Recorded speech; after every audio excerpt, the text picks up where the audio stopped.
Wing Commander is just budget Star Wars. All this and more coming up on This Week in Retro. High-resolution color graphics. This land of high technology. The revolution in technology that made the information age possible. Those kids are not afraid of computers. The Codemasters Archive is back. Preserving games in a jam. And you are part of the Rebel Alliance and a traitor. All these stories and a lot more coming up on today's show. Up-to-date news for out-of-date tech. Hello, Dave. Hello, Neil. It's the last time I'm going to say hello to you. Pregnant pause. Until October, because I'm going to be taking some time off. Those of you who are regular listeners know what I've been going through for the last 2 years, and the whole adoption is coming to a head, which means I need to give my full attention to it from the end of this week when we're recording to the end of September. So, Dave, the show must go on. What have you got planned? I have got some ideas on what I'd like to do. I'm going to get Chris back. I'm going to get Reese back. Ooh. And I think between the two of them, they will be co-hosts for me. I'm also going to get some guests in as well to spice things up and to help us. I spicy, recognize not too spicy. I hope not too spicy. No, I recognise that that you and I have, as it's gone on, we've spoken to each other longer. So episodes creep. We have to be more concise. Whereas with Reese and Chris, I'm not sure if we'll fill out the hour. So I'm going to get some guests in for that. I've got an idea which I'm keeping a secret. I'm also going to probably take 1 week off in the middle of it. Yeah. But the show will continue with a 10-week gap without Neil.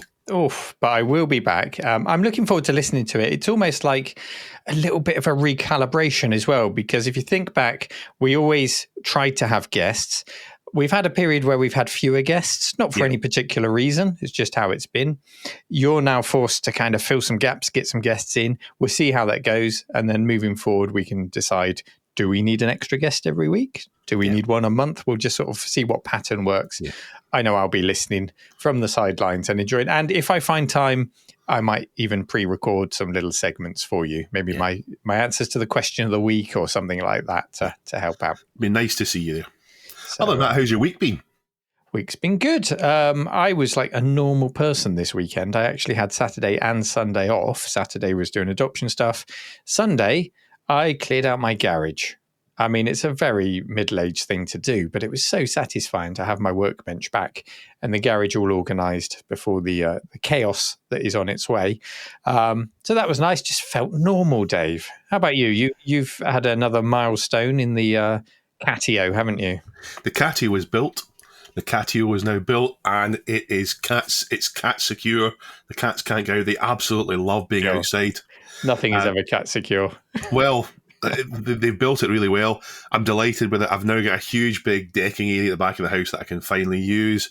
I spent yesterday afternoon right up to the point where I ran out of time building a great big lazy chair, table, and leg rest for it. And then I went into Glasgow. And why did I go into Glasgow, Neil? You know this one. For a fight. Yes. No, I went in to meet Chris. So Chris 005 Agima was in Glasgow for one night only. I went to meet him and his brother and his wife, and also Stuart from Generation Pixel on YouTube was there as well. I only met Chris for a couple of hours. It went over in a flash. I wish I had more time with him. I think he's off to the Highlands before he comes back down to see you in the cave. I had a great time talking to Chris. And while I was there, a wee funny story. Chris was bidding on eBay on a sealed, new old stock, supposedly, copy of Alien vs. Predator for the Atari Jaguar, one of the games he really wants. He really wants this. And he was bidding on that. He didn't expect to win it. He thought it would go for a lot, but he was showing me the listing, and of course I was pretending I was going to bid on it myself. I didn't do, of course. And then he showed me a conversation that he had with the vendor, the guy that's selling it, and he said, "Is this new sealed old stock?" And all he could get from the person selling it was, "Well, it was sealed when I bought it." And that made me suspicious. this isn't really sealed new old stock, and the guy could have sealed it himself and said that and got away with it. And I bought...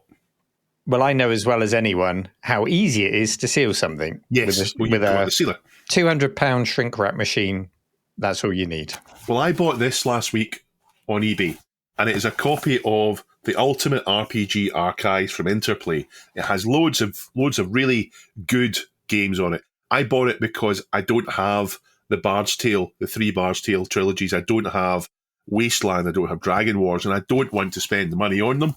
So this is a compilation which has a great big manual inside, but listeners won't be able to see, but viewers can see that the shrink wrap has pulled the sides of it in, and it has started to collapse. And this is common with every new old stock game that I've bought has had some form of shrinkage because of the shrink wrap going back 30 years. Now, I don't know if this is correct or not, but some people have told me that the crushing of the box is not necessarily due to the shrink wrap, but due to the way the ink is reacting in there. Perhaps accelerated by the shrink wrap. I'm not sure. It's almost like if the ink sort of shrinks a little bit. I don't know. That's just one theory that I've been told by someone. I don't know that there's enough pressure by shrink wrap to actually crush a box. Well, but we do see a lot with that, don't we? Yeah. And the ones that I think are... I don't buy expensive games that are sealed as new old stock. This wasn't too expensive either. I don't buy expensive games like that, so I don't see them very often, the expensive ones. But the ones I have bought, the majority have had this kind of collapsing going on, which makes me think if you see an expensive game and it's sealed on eBay, then it may be the case that it is not new old stock shrink wrapped. I'm going to open this one because it doesn't belong sealed in there. You're going to open it on the show? I'm going to open it on the show right now, Neil. I've got a shrink wrap story, which I can tell you about after this. It reminds me about your shrink wrap story as well, which you're going to come on to. So just describe it, Dave. Does the shrink wrap feel loose? Does it feel old? Because you can sometimes tell the way the corners are wrapped, the way the wrap feels. Kind of soft rather than kind of crinkly. It's not crinkly at all. Okay. And inside there, it's fine. I'll straighten it out. Any signs of wear or tear? Oh, no, absolutely not. It's definitely, you can see it's not been slid in and out on a shelf. There's no wear and tear in the corners there. And inside, of course. Get that new box smell. Get your nose in there, Dave. Oh, yes. Oh, yeah, there's a new box smell. Yeah? It's that's a good sign. It's not the very most cleverly designed box. Doesn't smell of cigarettes in there. And there is, of course, a big sleeve of discs and the world's thickest manual, which has how many pages? Loads of blank pages at the back for notes. Are the pages not numbered? The suspense. 487 is the last numbered page. That's a good manual. So it's a good manual for them all. And of course, a sleeve of lots and lots of discs. So yeah, floppy discs I'm happy or with that. CDs? CDs. These are all CD-ROMs. Okay, so what's your assessment? Is that sealed, new old stock? Sealed, new old stock, genuine. Is. It didn't cost me too much. I think it was at 30 or 40 quid. So it didn't cost me too much. But you bought something that was sealed, new old stock as well, didn't you? Yeah, I bought a sealed Amiga format issue 1 on eBay some time back. I think I mentioned this. And when I say sealed, it wasn't shrink wrapped, but it was sealed and sellotaped down. We had a discussion where I don't actually remember the magazines ever being sealed like that, the Amiga format ones. But I gave them the benefit of the doubt and thought, oh, well, maybe the subscriber issue that was sent in the mail was sealed like that or something. So I paid over the odds for it. The last copy that I saw sell on eBay that wasn't sealed was £99, and I think I paid £139 for this one. It arrived, and immediately on arrival, I saw the cover disc was still on there with sellotape attaching it to the front, but there were also signs of old sellotape that had been removed through the sealed bag. So there's no way that was new if it had been sellotaped and removed. So I contacted the seller and said, there is absolutely no way that this is new sealed. And give him his due, he discounted it to what other unsealed ones had gone for. So I didn't feel like I'd lost out and I'd filled that gap that had been nagging me for ages. Fast forward a month or so, because I just had it on display on the shelf. I decided to open it because I didn't feel bad about opening it. It was never new old stock. And imagine my surprise when I flicked through it and found many pages had big ink circles, pen circles around articles, little notes. Okay, a big cross through some articles. It was almost like someone was reviewing sections of the magazine or finding chunks for some purpose. I don't know what, but there is no way anyone could have been under any illusion that this was new old stock with the amount of scribbling in the magazine. And I suspect at some point someone's gone, but no one's going to want that. There's a lot of scribbling. So what I'll do is I'll seal it in a bag, pretend it's new old stock, sell it, and then whoever buys it, they're not going to want to open it anyway because they'll think it will lose value.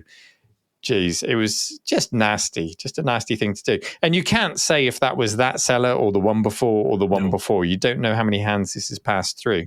Well, that brings me right back to Chrissy's conversation yesterday. I bought it that way. And that tells you nothing at all. So anyone could be sealing stuff out there and you don't know. If it's sealed as new old stock, I wouldn't believe it. And why buy sealed? You know, I would sooner buy good condition over sealed because then I can open it and I can look through it and enjoy it. Yeah. So there is a moral in that story. A warning in the story. A warning. Be aware. Shall we go into the stories, Neil? Shall we get right into it? Let's do it. Let's get into the meat of it, Dave. Bedroom coding seems to have been a worldwide thing.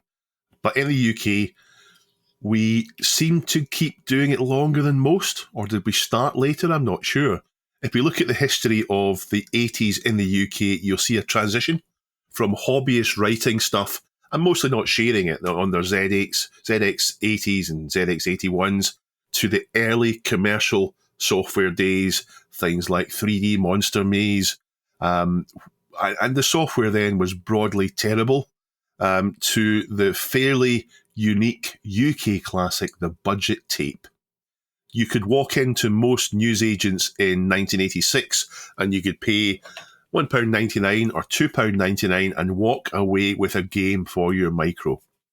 We would spend a long time perusing the selection. We'd look at the screenshots and try and imagine the gameplay, read the description, which almost always oversold the game. In the instances where there were screenshots, it was immensely frustrating when a game didn't have screenshots, wasn't it? Yeah, it was a text adventure usually.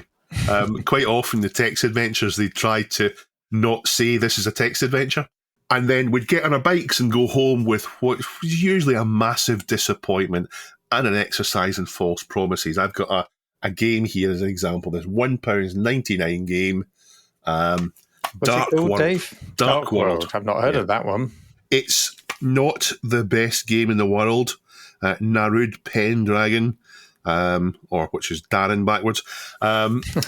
It's a bit like Jet Set Willy, that kind of thing, but it's not as good. Yeah, there's loads of these budget games. Now, Mastertronic, with a big name, they arrived in 1984, and they really started to shake it up by doing what was called dealer packs. So they'd send a pack of 100 games to a newsagent, a toy shop, a petrol station, or gas station in America. And that was instead of the usual model of either buying mail order or more expensive games where you'd buy the games rather than just a job lot to stick on a shelf. And that makes sense because when you consider a lot of the buyers were little corner shops, VHS rental stores, they had no knowledge of the types of games that they should stock. So a sort of pick and mix selection was ideal. Yeah. Now, they lasted until the end of the 80s, acquired by Virgin and then eventually by Sega, or Sega, if you're Chris. But 2 years after Mastertronic arrived, a new brand arrived, one which I think could we say had a bit more quality control, although there are some real stinkers in there. Codemasters was started by the Darling brothers. It's not their first company. They actually started another one while living in Canada before returning to Banbury in Oxfordshire. Not too far from the cave. I'd love to interview them, but they are famously reclusive when it comes to interviews. Maybe one day. But yeah, not far. Not far. I think if they found out who you were and what the cave was, they might be more open to it. Wow, I think if they found out who you were, Dave, you opened the doors for me. I'm sure that's not the case. They'd been actually publishing with Mastertronics and reportedly had 50% of the ownership of Mastertronics, which they sold to make Codemasters. And thanks to Fourth Directive, we're talking about Codemasters today because the Codemasters Archive is back online, and more about that later. It's a website with loads of information in Codemasters. It's a place to jump into a rabbit hole. One of the two Darling brothers, David, says that they intended publishing full-price quality games at budget prices. And I think that while that is perhaps a bit of an ambitious statement to make, considering the quality of some of the games, it is a sound concept. The fact is that most of the people buying games were somewhere around the age of 10 years old and couldn't afford full-price games, but there were loads of us. So if the game was affordable on pocket money, they could sell truckloads. And that's exactly what Mastertronic and Codemasters and all the rest of them did. They sold truckloads of games at $1.99 and $2.99. Famously, they brought in the Oliver twins to publish games for them, Dizzy being my highlight from them. The first Codemasters game was BMX Simulator. Oh, was that the first? I didn't know that was the first. Yeah. Because that was one of my favourites, yeah. Well, I'm obviously exaggerating this, but I think around 90% of the games were sports or BMX or ninja type simulator games. I did have a look at the archive. There's only 29 releases with simulator in the title, but that is still a lot. They liked sticking the word pro or simulator in the games. They did struggle a bit when the UK went from 8-bit to 16-bit, and they didn't really get their name about the same with the ST and Amiga that they did with the Spectrum, Amstrad, and Commodore 64. I think MSX as well. But they found their feet again with Micro Machines, and they moved on to consoles, and of course, fantastic success for them. They famously took on the might of Nintendo, the litigious might of Nintendo, as we've said, with their Game Genie cheat cartridge, and they won the battle in court with them. They're still going now as a subsidiary of EA, but for me, it's the plastic case tapes that stand out. The Codemasters Archive is a fantastic website to immerse yourself in the nostalgia of Codemasters games. I think the only thing better might to stand in John Mingus browsing through the W.H. Smith, for those of you in Englandshire, not John Mingus, browsing through the tapes and selecting the one to disappoint you that weekend. They let me down the most with their fantasy adventure sounding games. As far as I know, I've tried most of them and they're rubbish. They've only managed to make them sound good with names like Deathstalker, Blade Warrior, and Striker in the Crypts of Trogan. Yeah, and when the turnaround time of making these games was so quick, I mean, there is a famous example of the Oliver twins making, was it Dizzy Down the Rapids Quick Snacks, I think it was, in a weekend. Yeah, it's a good game though for a weekend. It's a good game, but you're not going to get the depth of an RPG game that you want in the turnaround time that they were putting into these things. And that's not a full price game. Going back to what Mr. Darling said there, David, it's not a full price game. But I always thought that budget games were better. Games like Zub, for example, from Mastertronic, a game which was complete and polished and finished and didn't try to do too much and fail to do too much. Yeah. A simple game that worked. My highlights from Codemasters, though, are Dizzy, Grand Prix Simulator, and Rockstar Ate My Hamster. Neil, tell us about your Codemasters memories. Good choices. And I would say don't stop at 16-bit consoles, because Codemasters were very successful moving into the PC and the PlayStation era with games like Colin McRae Rally, Toka, Touring Cars, and those games evolved into Dirt and Race Driver and lots of other games besides, which saw Codemasters sold to EA for $1.2 billion in 2021, so not that long ago. It was a huge success story for Codemasters in, I'd say, a landscape of UK game companies that all started in a similar fashion. You know, these were school kids, the Darling brothers, when they set this up, and they would just set up a trade stand at shows, try and attract developers like the Oliver twins and others, and then get a hastily signed contract to publish their game, and away they went. Many companies like that started in a similar way and then just quietly got swallowed up or were never heard of again. So Codemasters were really the victors, I guess, from that era. There was a time in my gaming life when Codemasters or Mastertronic were basically the choices available to me. And then slightly later, budget ranges like those from Kix, which was an offshoot of US Gold. So I would have my pocket money and I would take it, as you mentioned, on my bike to Boots, W.H. Smith, John Menzies, Superdrug, the VHS Amingus, the VHS rental store had a little section. And just on my estate, the One Stop or whatever it was at the time, it wasn't a One Stop, but the corner shop, the newspaper shop had a section. They were everywhere. So I had my $1.99 or my $2.99, and that pretty much limited me to those budget titles. Now, just this week in the Dev Den, we were going through a big old box of documents, and I found a poster all folded up of the UK top 20 games chart from 1984. Had games like 3D Ant Attack and Manic Miner on it. And what stood out for me on this games chart is that there wasn't a single game under £4.99 on it. They were $4.99, $7, $9.99. There were even a couple of $14.99 games on that chart, which equates to about £48 with inflation for today's money. Not obscene for a AAA game, because these weren't budget games at this point, but it just really stood out that you weren't getting anything less than $4.99 really. And then those budget games came along, $1.99, which is about £6.30 in today's money, so a massive difference. And you had a good selection, I think, with Mastertronic. On my Amstrad, it was games like Finders Keepers, Action Biker, Kickstart 2 with the course editor. That kept me entertained for hours. That added a lot to the gameplay. And Codemasters, for me, it was Dizzy, of course.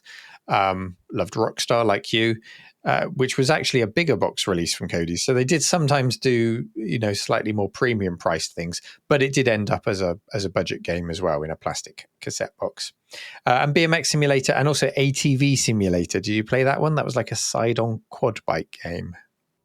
Is that the one where it ran quite slow and there was obstacles and you had to go at the right speed to clear each obstacle and then learn how to do it? Yeah, and you had to lean back to go up things and lean forward. And I played that for a bit and I don't think I entirely enjoyed it. I've gone back to it and it didn't really hook me in like it did back in the day, but it felt like quite a fresh mechanic back in the day. But it has transferred these days to a lot of mobile games. It feels a bit old-fashioned now. But I don't remember favouring one company, Mastertronic or Codemasters, over the other at the time. What it came down to was what games were available. Sometimes a Mastertronic game, sometimes it was Codemasters, sometimes it was Kix, sometimes it was Americana, which was run by Mastertronic, or Ricochet, which was run by Mastertronic, or Players, or Premier Players, for games Bulldog. Like Joe Blade. What was that, Dave? Bulldog. Who was that published Bulldog? That was another offshoot. I don't know. And then there's Firebird as well. Firebird, which was BT. Hit Squad.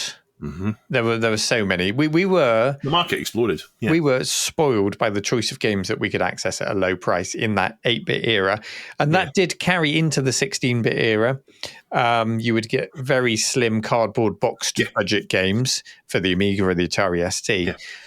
But for me personally, I did buy some of them, but access to pirated games became a little bit easier for me at this point. Yeah. So a different type of budget gaming opened up, the type that just required a box of 10 blank floppies, Dave. Yeah, and those tiny square cardboard games that you got, and even later they had clamshell discs, which you destroyed the packaging to get the disc out. There was very little. They had very little over a pirate disc. There was nothing. You didn't get much with the package that made you think, "I'm glad I got the original rather than the pirate disc." So they didn't have the attraction of a big box game. Codemasters, fantastic window into how it was in the mid '80s in the UK. The archive is now back open. It's run by the same person that runs the Dizzy archives. Have a look, explore the library of games and see how they evolved from making games in the bedroom to being a £1 billion studio. What's the URL, Dave? The URL is in the show notes. And if I keep talking long enough... It is the Codemastersarchive.co.uk. There we go. Did I get away with that? Not You at got all. away with it. Seamless. Not at all. Seamless. So yeah, have a look. This Week in Retro is very kindly sponsored by... Dave, you just took a breath as if you were about to go first. Who's it sponsored by, Dave? By PCB Way. PCB Way. Who the hell are they? PCB Way are a fabrication company. They make things up. They make up PCBs. They make up CNC milling. They make up 3D printing. They will assemble your circuit boards for you. Lots of different things. They do it. They don't just make it up, though. Well, that's what fabrication is, Neil. Fabrication is making things. Unlike us, where we just make things up. That's fabrication. That's fabrication. So in many ways, we are like PCBWay.com. And we're very grateful to them for sponsoring the show, helping to keep the lights on, helping to keep Dave in face care products and keeping looking youthful. And what else can we say about PCBWay.com, Dave? Shared projects. Always worth a look at the shared projects. I will need to go and do that. The hard disk clicker was the last one I was looking at. Quite fancy when I've got my replacement for mechanical drives. I want to hear them tick. Wonderful. I believe we've met our contractual obligations, and we thank PCBWay.com for supporting the show. Onwards. The National Library of Japan, just like the British National Library, requires publishers to deposit all new books to their collection at their facilities in Tokyo and Kyoto. Stumbling over my words there. It's one of the largest libraries in the world, established in 1948, with an enviable collection of books, maps, records of law, music recordings. They've got over 300,000 vinyl records. I mean, I just want to go in that room alone and flick through them. That sounds amazing. And as of the year 2000, video games. In this year, an amendment was made that saw the library add commercially available video games to their collection. And I should say at this point, thank you to Pajako6502 for submitting this story, which is touched on by Time Extension. And then there's a link within their story, which goes to the original Japanese story, which has a little bit more detail when you translate it.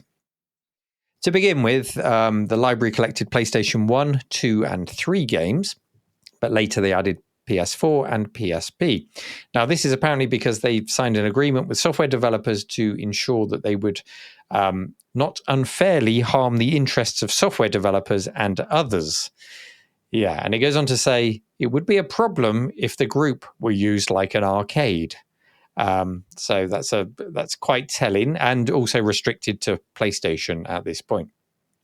Now, this being a public library, of course, you can borrow from it, but in a 2-year period, only 16 people had used the service.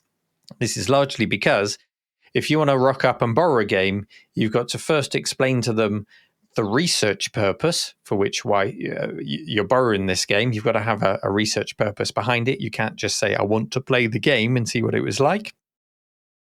And you've also got to tell them how you're going to publish your results. You have to share the work that you've done with this game.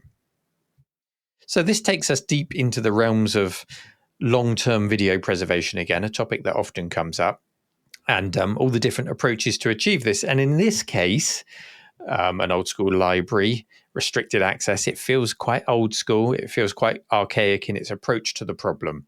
And as I said, the collection is limited to the PlayStation and access is closely guarded. Now, on the one hand, this is admirable that the library is putting video games on a par with ancient maps, with rare books, with law documents. It's treating them as an equal in their system and not a nuisance that they're reluctant to stock and have to deal with. But on the other hand, if access is restricted to this degree, then who does it really serve is the question. When we think about video game preservation, there are two distinct facets. The physical, so that's the box, the manuals, the feelies, the maps and the books, and the digital, the ones and zeros that make up the game. For the former, you do need a physical space. There's no denying that. You need somewhere to store them. You need lots of shelves to put them on. It's no different to books, really, or board games or anything else like that. For the latter, it could be an entirely digital museum. But for the complete preservation picture of gaming, you really do need both. And for 90% of people, I think that can be done entirely digitally. Scan the books, scan the boxes. It won't be long at all. In fact, you can already do it at a cost, but it will become cheaper and more accessible. If you wanted to, for example, play a game of IndyCar racing with your augmented reality glasses on, you're looking at your screen, you're playing it in the old-fashioned way, maybe on a flat-screen monitor, but you get the feel for it. You look down on your desk and there's an AR manual that you can flick through to get the copy protection, to get into the game in the first place. Look at the courses, learn how to set up your car. So you can get that old-school experience without the physical. That's definitely going to happen. But it would still depend on those physical spaces with the budget and the resources to document, scan, and share the physical items in a fashion that you can access them in that way. If I had, if I had it, I would love to have an army of staff painstakingly documenting every single game, every single object that we have in the cave, and we are trying to do that, albeit in a very slow fashion. And these are just photographs of things in a light box at this point. These are not scans for the purpose of a 3D recreation or anything like that. That would need a second pass and a lot more people. And even if we can't yet legally share these things, they are at least preserved in some form digitally in their current condition.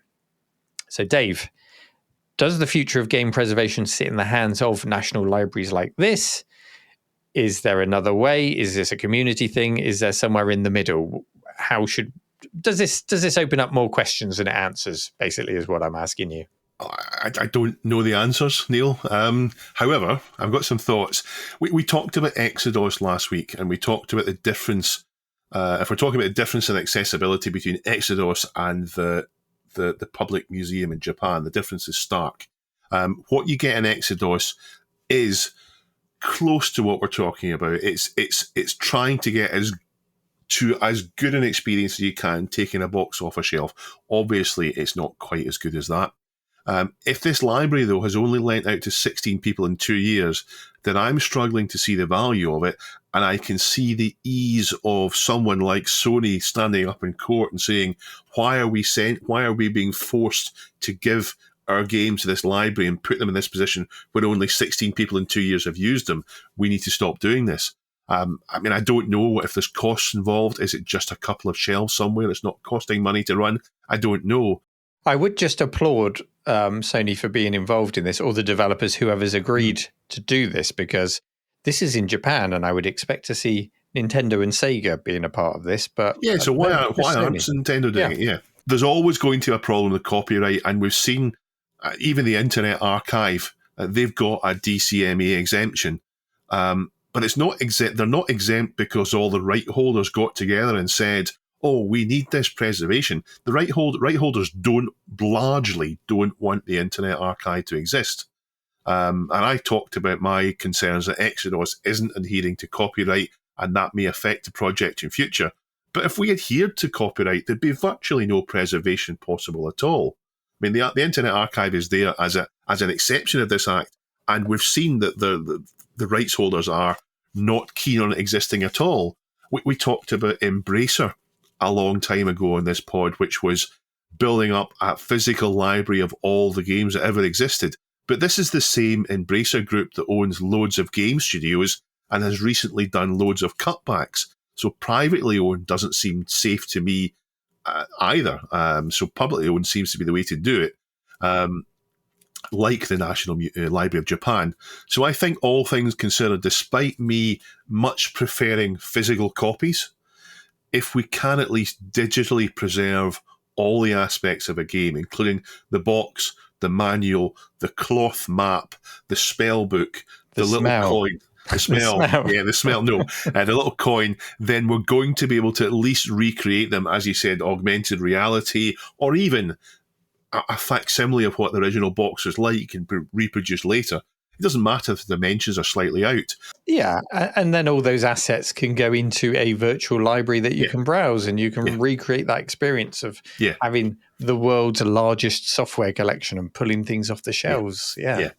You could even, in 500 years from now, print out a copy of Ultima 5 and all the things that go in it.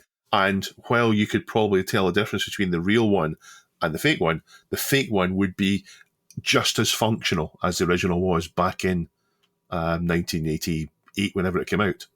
Well, I think, did you say in 500 years' time? Yeah. I think we might just be wired directly into our brains by then. So you'll still need these things preserved at this point while they're in good condition. But, you can probably physically touch them and enjoy them at that point, so long as they've been preserved. Yeah. True, you might have gloves that do that. With current games, though, so much of the game is digital that's never in the hands of consumers. It's all on the server side.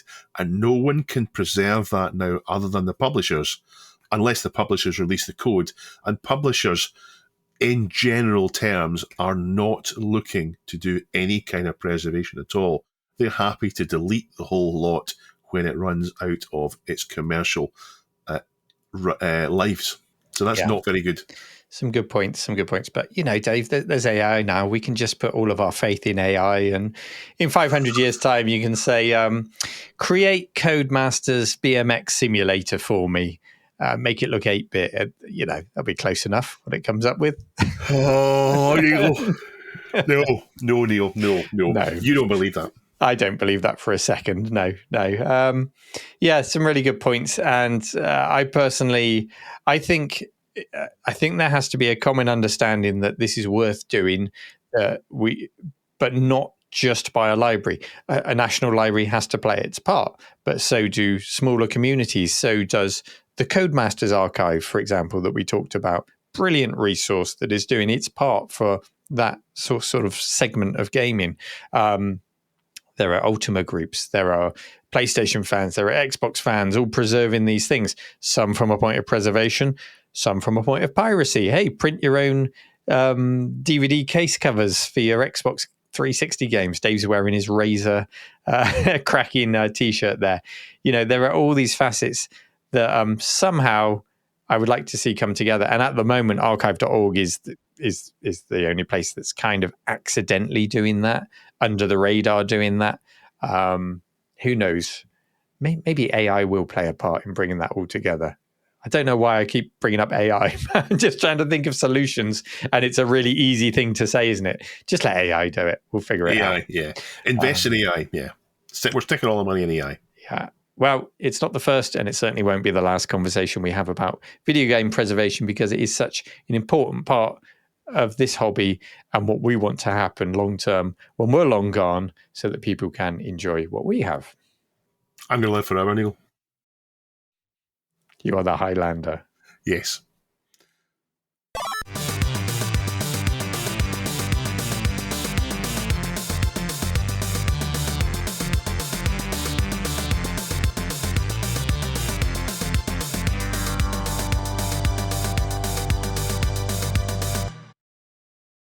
I'd like to welcome on 4 new patrons. Actually, did we welcome on Lemmy last week? Well, we can welcome them again. Yeah, Lemmy, welcome, possibly the second time. Lemmy, Andrew, Joshua, and Generation Pixel, who I was with last night as he hit the button to become a patron. You just had the one arm behind his back, did you? I didn't force him. I didn't force anything. None of our patrons are forced. Chris recorded it, so hopefully Duncan can insert a little video here. Thank you very much, though, to all of you for becoming patrons. It's much appreciated. Yeah, thank you, guys. I'm with Dave. Hello. Hey, it's Hello. Dave. Is this Week in Retro? This is This Week in Retro. It's not. It's my channel. But I'm going to get Duncan to stick it in the show. We're very pissed. We've had lots to drink.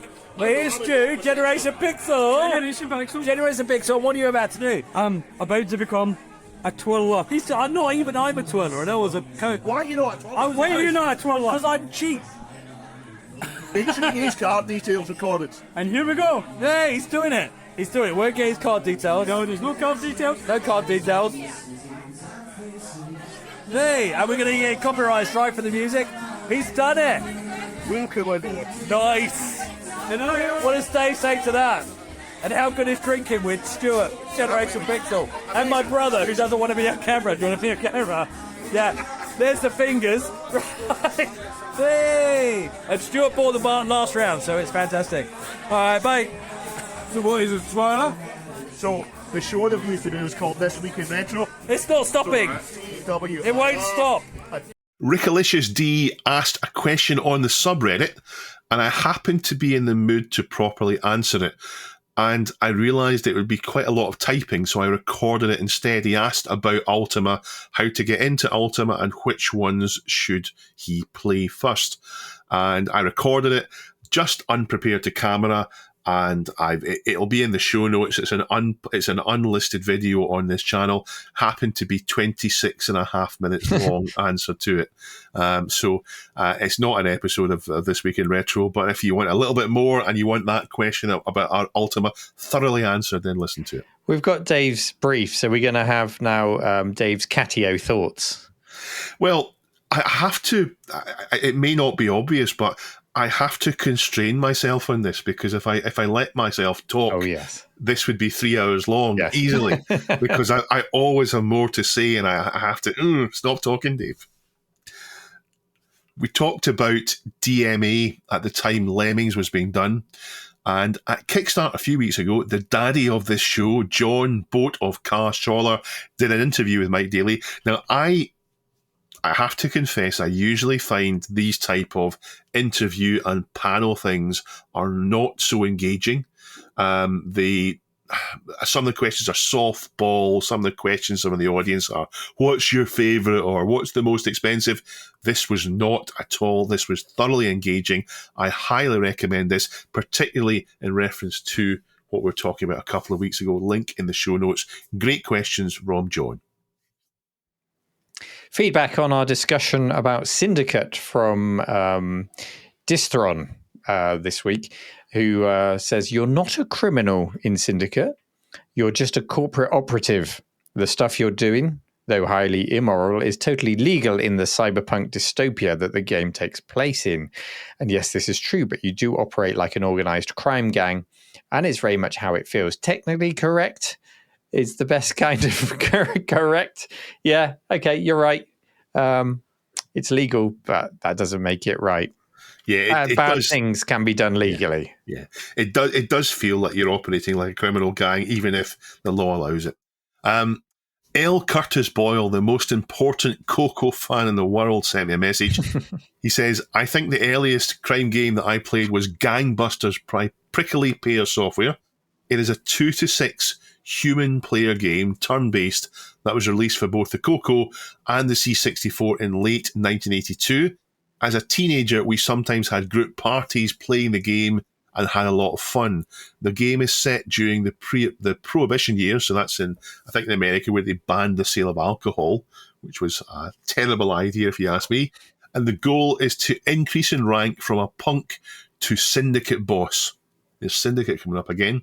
It involves bribes, betting at the horse track, running not quite legal businesses, and eventually trying to kill the other players. Sounds interesting. On to briefs. So this is stories we don't cover in depth. From Gadir, Charlie Brooker talks about his gaming influences. Now, Charlie Brooker's quite an interesting success story. He has a gaming background and then went on to do his Wipe TV shows, and then to do Black Mirror, which has taken him to be worldwide famous. He'd be a fantastic guest. Of course, everyone watches our show, so if you are watching Charlie, drop us a line and we'll get you on as a guest. I'm sure he's not. If he can't make it, I'd settle for Charlie from Casualty, but Charlie Brooker would be my number one Charlie to have on. Submitted by Spatial Sound Dude is a story of a guy who spent 2 years trying to make SD cards more nostalgic. Can you hear that jet flying by? Yeah. That's so we had the first time I've ever heard. Well, I've got my window open today because it's quite warm. We had the RIAT Air Show over the weekend, so lots of fighter jets on their way home. Yeah. Anyway, spatula bit again. No, we can do it again. Okay. Again, Spatial Dave, Spatial Sound, Dude, not spatula. He wanted to make SD cards more nostalgic. He's taken the idea of turning them into a larger physical media that feels more like an old game cart for use for general media, like films, etc. The end result is a cartridge drive that looks like it comes from an alternative history. In fact, I think it looks almost a bit like the old check machines from a checkout that you clunk. It looks a bit like that. Clunk. And it's fantastic to watch as he goes through what seems like endless iterations and materials. and design changes trying to get it work. So I applaud him for trying to amalgamate the new with the old. From Squelch 411, an article from David Farquhar on why ESCOM went bankrupt. These were the people that bought the Commodore and Amiga names when Commodore went bankrupt, but the curse of Amiga killed them too on the 15th of July 1996. They were a huge deal at the time, a massive company, ESCOM, at the time, and they bought Amiga and it killed them. Senior Buy or Senior Buy 445 lets us know that Southwest Airlines are still running Windows 3.11, which is an absolute blessing for them, given the news this week of all the CrowdStrike outages affecting modern Windows computers. So Windows 3.1, we salute you. Again from Senior Buy 445. Sadly, Bob Newer has passed away. He's an actor and comedian. Most famous, of course, though, being for being an early owner of the Commodore PET. Other Retro Matt has submitted a link for a bit of mindfulness today, if you'd like it. defrag98.com. It's a Windows 98 defrag simulator. Although if Codemasters released it, it would be Windows 98 Professional Defrag Simulator. Absolutely brilliant. Give it a go. Ninja Scooter. Ninja Scooter. Sometimes Neil goes on to streams when he's got time, and if they ask for a request for a game, Ninja Scooter Simulator. I always tell people to play Ninja Scooter Simulator. Last week we mentioned a Sierra documentary that's currently crowdfunding at $45 for the digital copy, which I felt was a bit steep. Board A Go-Go has submitted part 1 of a new documentary series on Retro 365 on YouTube. I think the first one is only 9 minutes long. It's in my to-watch list, so I'll be watching that. Despite the cost, that Sierra documentary did get funded on day one, so that will a go. Way past. I wonder if it's one of these ones that will, in a few years' time, you'll be able to get cheap, because I'm not paying $45 for it. Well, we'll see what comes out of it. A big budget should mean a big production. So we'll see what happens. And there's lots more on the subreddit at reddit.com/r/this week in retro. If you'd like to submit the stories that you see that might be included either in Dave's briefs or as our main stories each week. And this week included a 1982 Tomorrow's World clip on touchscreens, Metro Siege, which is a new game for the Amiga, the resurrection of a Dune RTS game, and an unreleased successor to Jetpack on the NES, which has now been released or is getting shown. Has it been released, Dave? Are they bringing that out? I don't know. What that story was, but there's news about it.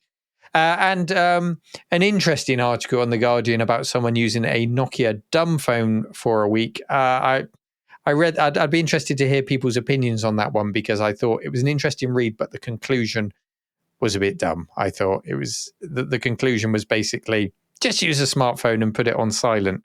But shut up! It's kind of missing the point of why you might go to a dumb phone, isn't it? Yeah. The temptation.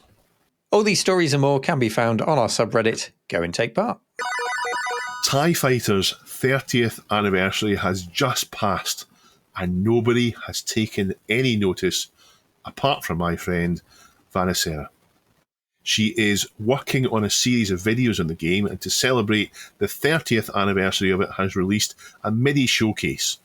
TIE Fighter is maybe the best game ever made. Maybe.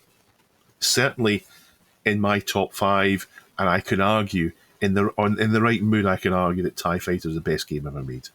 Last week, I said that I would die on the hill that DOS gaming was the best period ever, and here in this game is the evidence. The game was the sequel to LucasArts' phenomenally successful Star Wars X-Wing game. George finally let his games company play with the really good IP, and they knocked it out of the park. In X-Wing, you had mission briefings in advance of flying. You had objectives like you would get in flight sims that came before it. But more importantly, every other craft had their own objectives, and they were trying to achieve those objectives while you were trying to achieve yours. And your game would fail. Your mission would fail if some of them managed to achieve it. Your mission might succeed if they achieved theirs despite you not doing so well. Starships would leave and arrive. They would be sent out by capital ships. As each engagement was going on, capital ships might arrive or leave. And afterwards, you would see a detailed debrief about how you had done and if you had succeeded. Even though they got it so right with X-Wing, they went a step further with TIE Fighter. They took on the idea of making you fight for the Empire, but instead of having the Empire being evil, they had them be a force of authoritarian peace. A game where the Empire are, I wouldn't say the good guys, but the Empire are the normal, the state fighting off rebels and pirates. But whatever we liked in X-Wing, we got much more of in TIE Fighter. More polished, more depth, better graphics, better sound, more ships. It was a sci-fi space combat game, an action arcade simulator. But what pulled me in more than anything was the atmosphere. The game launched with the yellow text crawling down your screen just like the films. And just like the films, it launched with the music. And the music was present throughout the games. On top of that, they used the LucasArts iMuse system, which meant that the music changed based on what was happening, but it changed seamlessly, as if an orchestra was there reacting to what was happening. If your allies arrived, you'd get a happy Empire tune. If the rebels came in with a capital ship, you'd get an ominous rebel tune, etc. It was fantastic. I really enjoyed how they made the Empire credible in this. In the films, we were mostly seeing the spearhead of the Empire, Darth Vader, going about really making big changes in things. But in TIE Fighter, you see them peacekeeping and doing more normal military stuff. In fact, I think it's what we didn't really see in Star Wars again until the Andor series, where we started to see normal people in the Empire starting to work out, hang on, this isn't really nice people. It's an absolute masterpiece of a game and so immersive thanks to the music. And that's what today's submission is from me.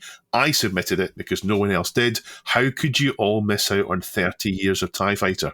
Vanessa has compiled an hour of visuals and music from the games, and I've been listening to it as I did my show notes. This game might just have been made with me in mind. It's got everything I want. It's got sci-fi, it's got Star Wars, it's got secret missions, it's got amazing immersions, it's got the arcadey flight sim that I like. Neil, what do you think? Are you a Star Wars fan? As you've been talking, Dave, I've added a little note to my list of projects that I must get round to one day. You know how Street Fighter 2 has so many bootlegs, so many different versions? Well, I thought if we could put a little tie on all of the characters, we could have TIE Fighter. You can do the rest of the show on your own. Now I'm off. Or TIE Fighter 2. Right, on topic. Would we have had X-Wing, okay, without first having Wing Commander? Let's give credit where credit's due. Yes. I think Chris Roberts' Wing Commander, it took everything that we wanted to see in a Star Wars flight sim, wrapped it up as a space drama. Okay, heavily influenced by Star Wars. This is a two-way street. Yeah. Storylines and characters that we get to know, tightened all up with things like dynamic music. Before X-Wing had this, what was it called? The Wing Commander one, the Origin thing. When you started up, there was like an orchestra. Yeah. Started up, and there was a name for it. Yeah. So the music changed when you went into battle. I loved Wing Commander. Long before X-Wing came out, did you get into Wing Commander, Dave? Not as much as X-Wing. I played it a bit. It didn't grab me the same way. I'm going to take on what you said about would we get X-Wing without Wing Commander. I'm sure we would, because X-Wing was the natural evolution of flight sim games. Yeah. And then they stuck that into Star Wars. So I think we might have got it without Wing Commander. But yeah, it feels as if Wing Commander was someone's attempt to do it without the Star Wars license. I agree. I think we would have got it without Wing Commander, but I think the competition between the two was important in the quality of the game. So X-Wing came out in 93. Yeah. And I totally switched. I didn't really play Wing Commander 2. I went Wing Commander, X-Wing, got really into X-Wing. The game was brilliant. The things that stood out for X-Wing were that the ships were 3D and shaded rather than the sprite-based system of Wing Commander, which looked great in Wing Commander, but this did feel like a technical step forward. And then you had the Star Wars lore all layered over the top, the music, the characters that you already recognized. That was unbeatable. That was so valuable to the game. A year later, though, we then got Wing Commander 3, which replaced all the pixel art cutscenes and interactions with FMV scenes. It spanned multiple CDs. It was a good balance of FMV and actual gameplay. I thought it worked really well. And, of course, it had Mark Hamill, Luke Skywalker himself, in Wing Commander. Shots fired. There's no accident. Yeah, there's no accident there. So that was good. But I never felt that I had to be playing one or other. These two games could happily coexist and be played at the same time and enjoyed in their own ways. So I enjoyed them both. I do think the competition had a part to play in how good the LucasArts games came out to stand out. So I think we have a little bit to thank Wing Commander for. But yes, quite rightly, X-Wing, TIE Fighter, X-Wing versus TIE Fighter, all remembered as, a fantastic series. I think it's a good point because this is two of the best game studios at their height, knocking it out of the park. Origin and LucasArts, two fantastic game studios at their height, producing fantastic games. There's more coming from Vanessa 2. She's going to do an in-depth series in the game, and I'm really looking forward to it. But if you're a fan of TIE Fighter and you want to experience it again, I would suggest you take a look at the TIE Fighter Total Conversion, which takes TIE Fighter into the improved X-Wing Alliance engine from around 5 years later. The TIE Fighter that came out, but it's a better engine, but it's been massively and significantly upgraded by the X-Wing Alliance upgrade project. Links in the show notes. I've been avoiding it because I want to experience. I don't want to look at it before it's finished. I want to experience the finished project and play it as enhanced as it was. It's such a good game, though. Is it my favourite game ever? But who is the victor, Dave? Star Citizen. Oh, Star Citizen. Wing Commander lives on. Yeah. How's Star Citizen doing, though, Neil? I think it's basically Scrooge McDuck diving off of a diving board into a tower full of money. I think that's where it is right now. We'll see what happens with that.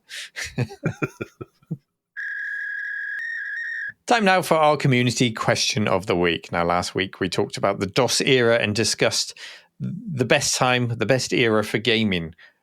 But we wanted you to focus in with your laser focus that we know our listeners have into the single year of gaming. What was the single greatest year of gaming, in your opinion? So there can be no wrong answers.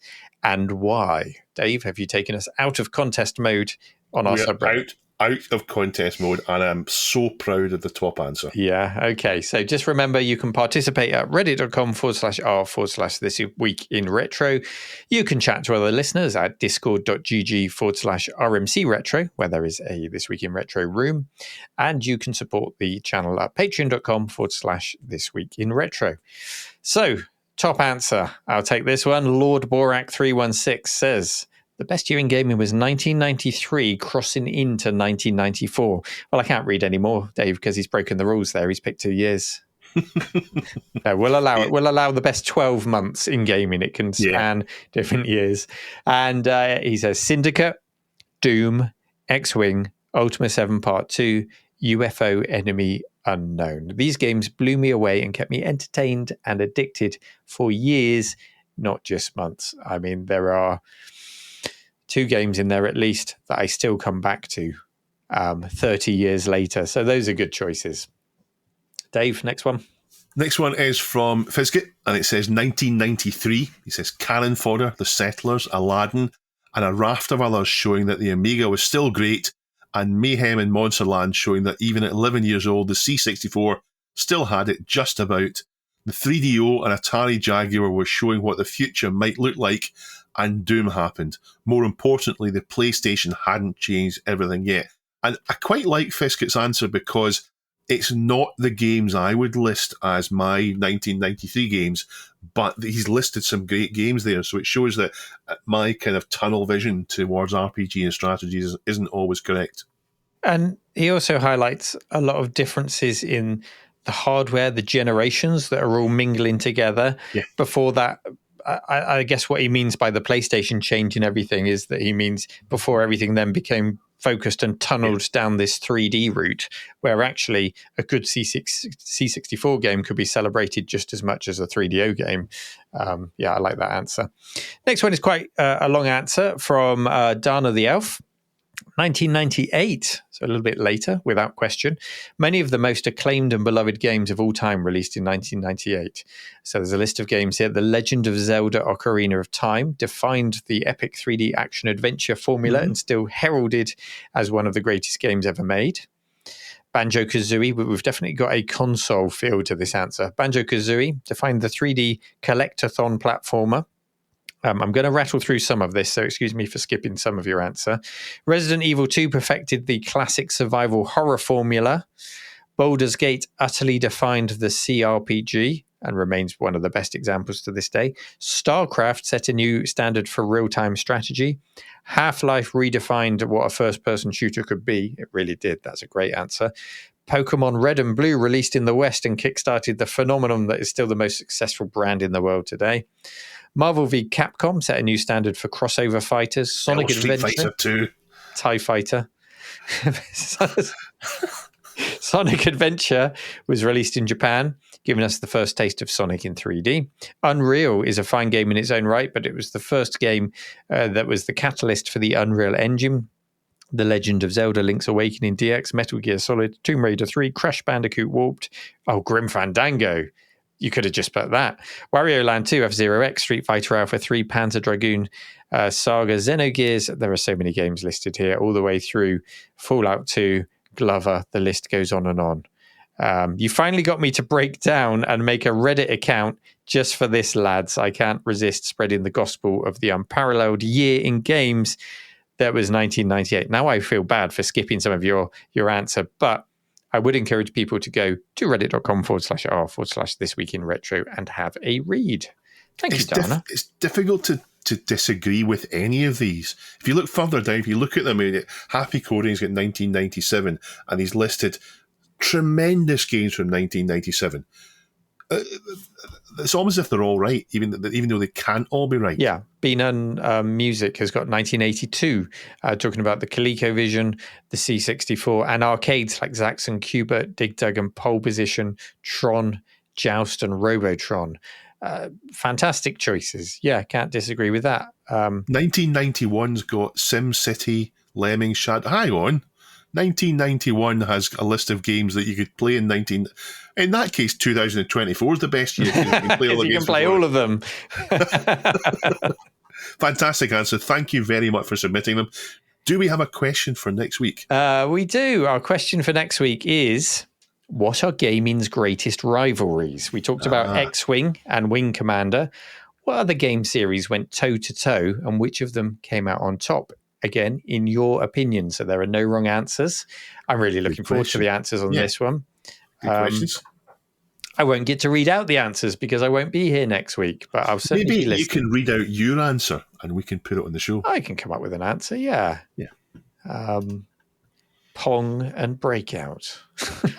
One had bricks. Obviously, it's Boulder Dash and Repton. Yeah, okay. I'll try and participate in the question of the week and record a little answer for you all. So I will see you on the other side, everyone. Probably coming back looking disheveled, covered in food, bags under my eyes, whatever else comes with parenting. But I'm very much looking forward to it. And I will pop up on the show where I can, and then I will be back in full force at the end of September. Dave, look after the ship. Reese and everyone else stepping in, thank you so much for helping to keep the show going. I know you'll do a fantastic job. And take care, everyone. Bye-bye. He's waving. He's waving. Bye-bye, Neil. Bye-bye, Neil. I'm scared.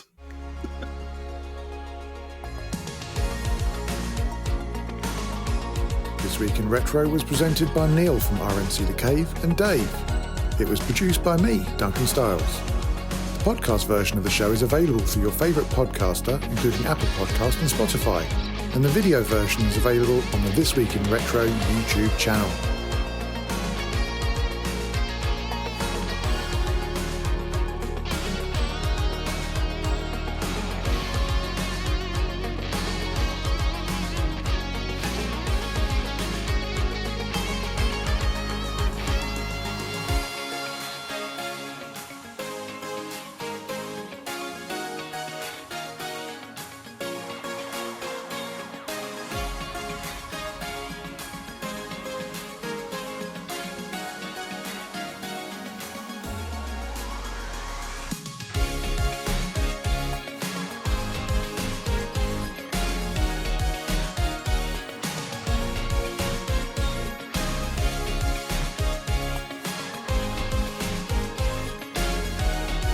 Join our community subreddit at r/thisweekinretro to suggest and vote on the stories we cover on the show. If you watch This Week in Retro on YouTube, please give us a like and subscribe to help us reach new viewers. If you enjoy our show and would like to support it, then please check out the link to our Patreon page in the show notes or description. Thank you for listening, and we'll see you next time for more up-to-date news for out-of-date tech.